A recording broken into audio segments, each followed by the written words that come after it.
Producers, listen up. In today's video, I'm going to be covering when selling a beat with trackouts. Should you leave the trackouts totally dry? Should you leave them wet with effects? So this is a great question, and a lot of producers out there, especially if you're at the point where you're actually selling beats, this is a question that may be lingering in your head. You might be a little confused. So I'm going to go ahead and give you guys this free game on exactly what you need to do. The question that you want to ask yourself is, what effects are going on in this beat, in the stems of this instrumental, that I don't feel that a professional high-level mixing engineer can replicate, or they can't do better? They can't beat the sound that I already have here on this, loop or guitar or bass or vocal. Whatever you have there, you are 100% sure that that engineer cannot beat it. Don't question yourself too much.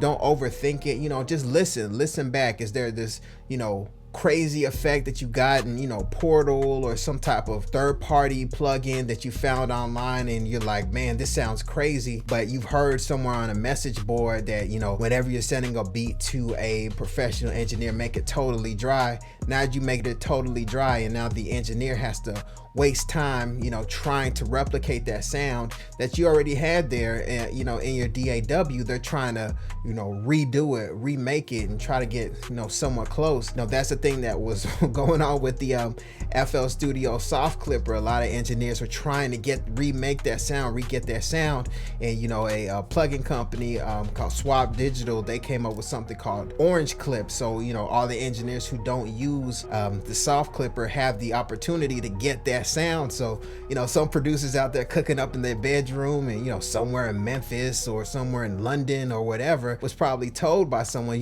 totally take everything off, make everything dry. That's the way to do it. But as we can see, that left the opportunity in the market for this great plugin to be designed, because people were seeking out that sound. Professional mix engineers were doing that. So whenever you're in that point where you're like, man, I'm sure this beat is fire, I'm about to upload it to BeatStars, or I'm about to email it to an engineer of my friend or an artist who has bought the beat. Now it's time to get the trackouts out, listen back to each sound, and say to yourself, what I'm listening to, I don't feel a professional mix engineer can beat this, or it's going to be very, very, very hard for them to replicate it. Once again, like effects like Portal or things like that, real crazy wonky effects that you guys make, that once they get things there in Pro Tools, they're going to be struggling and scratching their head like, how did they get to sound like that?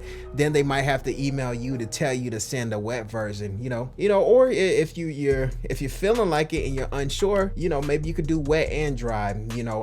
I probably wouldn't do that personally, but you guys like to overthink, so do that to kind of ease your overthinking brain. You could do both if that makes you feel comfortable. But things like reverbs, regular compressions, delays, it's gonna be pretty easy for a professional mix engineer to beat those things that you have there in your DAW.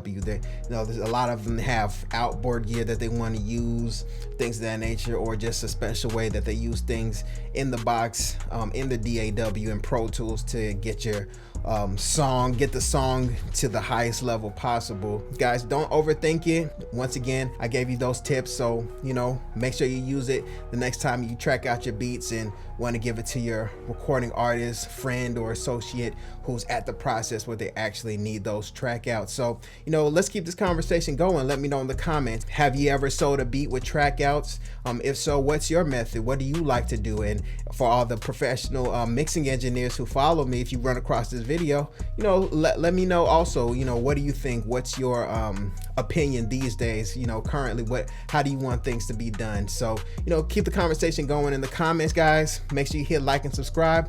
Hey, make sure you also go to DesmondASounds.com to get free loops, free FL Studio patcher plugins, free guides, everything that you need. You're gonna see that in the description. So I'll see you next time, guys. My name is Desmond A. Y'all be easy. Peace. Desmond A.